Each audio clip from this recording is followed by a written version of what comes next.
is hard. A huge, long pain in the ass. Later I'll tell you when I'm quitting YouTube. Last summer I was on the wildest adventure of my life, on a seriously broken sailboat in the middle of the Caribbean. We're in the middle of the Atlantic Ocean on a broken boat with almost no wind, basically adrift at sea.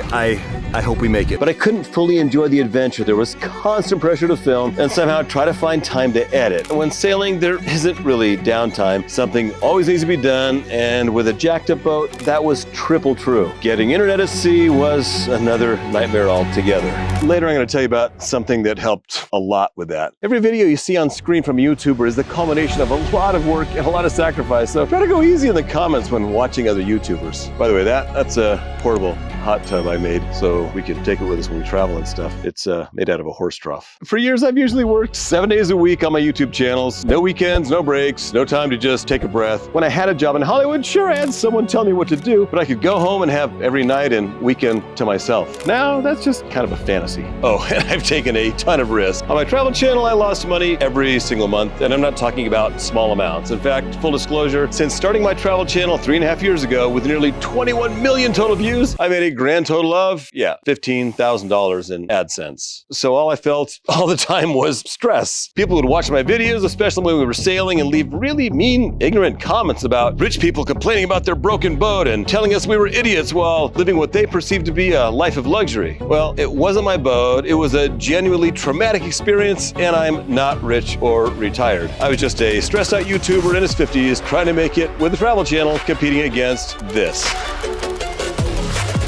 How do I compete with that? I look terrible in a thong. Don't ask me how I know. By the way, if you're looking behind me and see this massive RV and think, yeah, you're totally a rich dude. We bought this thing vandalized right before we began our travel channel and renovated the inside and the outside. It still needs some love. Instead of paying rent for a year, we just paid for this broken RV. Just imagine trying to live a life of nearly full-time travel to create content, the dream, but never being able to be fully present. I can't begin to tell you how much anxiety I endured. Do I regret it? Not a second of it. I'm grateful for the adventure I had, and I realized that most people will never experience anything like that. I put my travel channel on pause 5 months ago and returned to this channel, and since then I have learned a ton. I'll go back to my travel channel later this year, and now I know how to make it profitable. You may have noticed lately that a lot of big YouTubers are quitting YouTube, including some of my favorites. It's an epidemic, homie. Besides everything I've explained, I have another perspective. When I worked in Hollywood, I was an editor. I didn't have to come up with an idea, write a script, find the funding, cast the movie, light a scene, mic an actor, direct anyone, film a single frame, hire a crew, produce, create final motion graphics, do the voiceover. Okay, I did do some of that. Marvel's Guardians of the Galaxy. Mix the audio, color grade the footage, or even export the finished piece. All I had to do was edit. And sometimes you'd have days or even a week to create a 30-second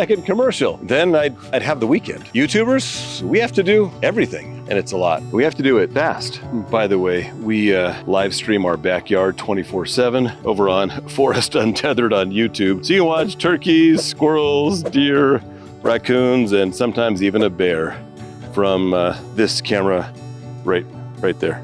In the back of my mind is always, hurry up and be creative. Make the next one better. No, you can't stop working yet. It's only 9 p.m. The reality is, it is our life, the life we've chosen, so I can't really complain. I'm not really complaining. I'm just sharing, because I always on this channel want you to know the reality, not some fairy tale YouTube dream that, maybe you have in your head. I've been uploading 2 to 3 pretty long videos a week lately, and it's frankly killing me. You work this hard, and the rewards don't always come. For example, we spent money we didn't have and traveled to Iceland to create some epic videos. And one of them did okay for my channel, but it took me about 100 hours to edit. Oh, and here's how much it made. Yeah, it cost like 20 times that to do the trip. The other 2 videos was like, why'd I even bother? It does make me sad that some YouTubers that I really respect and love are leaving, but I get it. It's freaking stressful. Everyone's got their own reasons. Some have reached and even exceeded their goals and made a killing, and it feels like mission accomplished. They're on to other things to grow in new ways. Some thought it was a dream job, and it just became a grind. Others just give up because it's hard. The effort they put in isn't worth the 5 views they got on their last video. And those are all valid reasons. We can learn from them and try to avoid some of their pain points. We can take steps to keep our mental health in check and still try to live that dream of being a full-time YouTuber. Oh my gosh,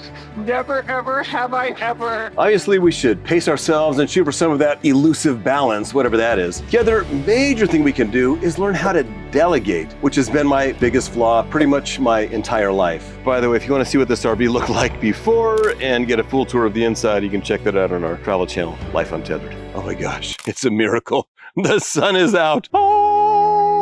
What don't you like to do? What takes up most of your time? My number one time suck has been editing, and I'm guessing it might be the same for you. But finally, when I was sailing the Bahamas, I found someone I could delegate to editing machine. They made it possible for me to live the second half of my wildest adventure ever without having to stress about having to edit all of the content I shot, and I shot kind of a lot. On this channel, I thought I could do it all myself, but there just aren't enough hours in the day. For me, letting go of editing is really hard, but I hit up editing machine again, and they are coming through. The thing is, I still have control. I tell them what I want, and then I give them notes when they submit the first version to me. And now they're learning to be me in the edit and adding things I wouldn't even think of. I had just reviewed a new cut this morning and emailed back Louise, my producer, and told him my editor Heber did a better job than I would have done. And that is something I never thought I would say. Whoever would have imagined. So if you're at the point where you need some help, you're ready to delegate, you should check out Editing Machine. They're linked in the description below. When am I quitting YouTube? My dream is to slow it down a bit at some point because, yeah, I am getting kind of tired, but I get a lot of fulfillment creating content for you guys. I love this YouTube version of filmmaking. When I'm older, I'm just a kid now at 60. Maybe I'll just travel the world and put out one cinematic masterpiece once every couple months.